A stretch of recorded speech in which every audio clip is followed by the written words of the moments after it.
The bankruptcy of Credit Suisse would have had a collateral damage, a huge collateral damage on the Swiss financial market, also risk of contagion for UBS and other banks, and also internationally. Credit Suisse is among 30 banks around the world considered systemically important. Such a failure would cause huge ripples throughout financial systems. At the end of last year, it had just over $2 trillion in assets under management, down from $2.5 trillion a year earlier. The bank has 50,000 employees in about 50 countries. UBS is already flagging major changes for its former rival. UBS intends to downsize Credit Suisse's investment banking business and align it with our conservative risk culture.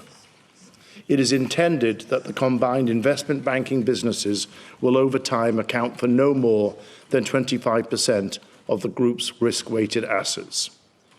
UBS's strength and our familiarity with Credit Suisse's business puts us in a unique position to execute this integration efficiently and effectively. And Carlo Lombardini is a banking lawyer and expert at the University of Lausanne in Switzerland. He says there's uncertainty on whether this deal will secure financial stability and protect the Swiss economy. The big question won't be UBS, but now that Credit Suisse is safe, whether other banks will be under attack. But how vulnerable is the Swiss government now if Credit Suisse was to fail? Well, probably the Swiss government per se would not be vulnerable. The issue is a failure of Credit Suisse would have brought huge disruption to the Swiss economy and probably to some sectors of the world economy, because Credit Suisse was and still is a significant financial institution, meaning that the world cannot ignore that one of such banks could go bankrupt. And so you have to step in quickly to prevent it.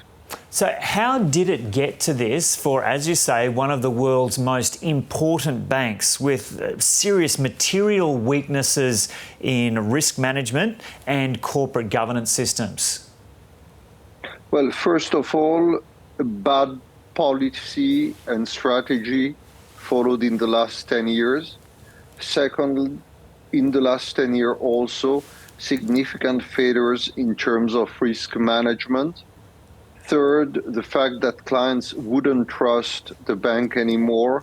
And fourth, a panic on the market last week, further to the declaration of the representative of the main shareholder and the failure of a US bank.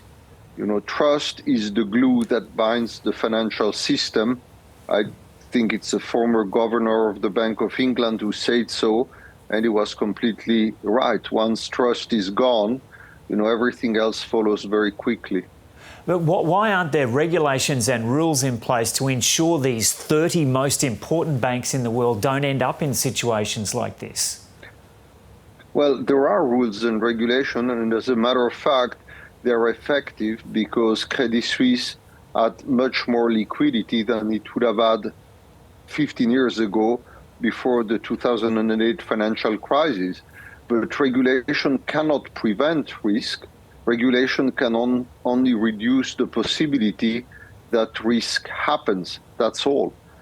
Banking is basically a very dangerous activity, and you can try to manage risk, but you cannot avoid completely risk. And if you have management failure in a bank, this is how you end up.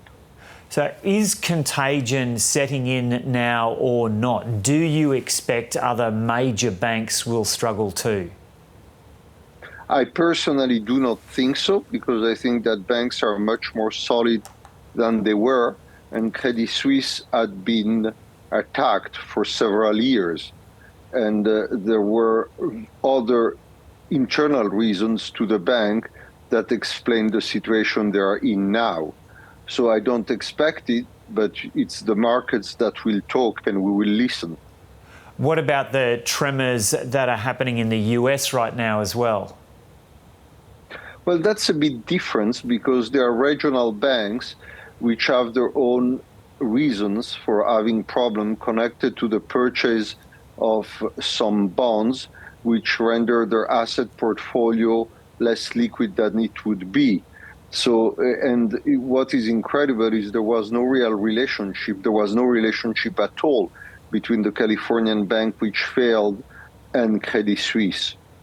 So there may be issue in the banking sector, but I personally, and I could be wrong, I don't hope so, do not think there will be a big contagion effect.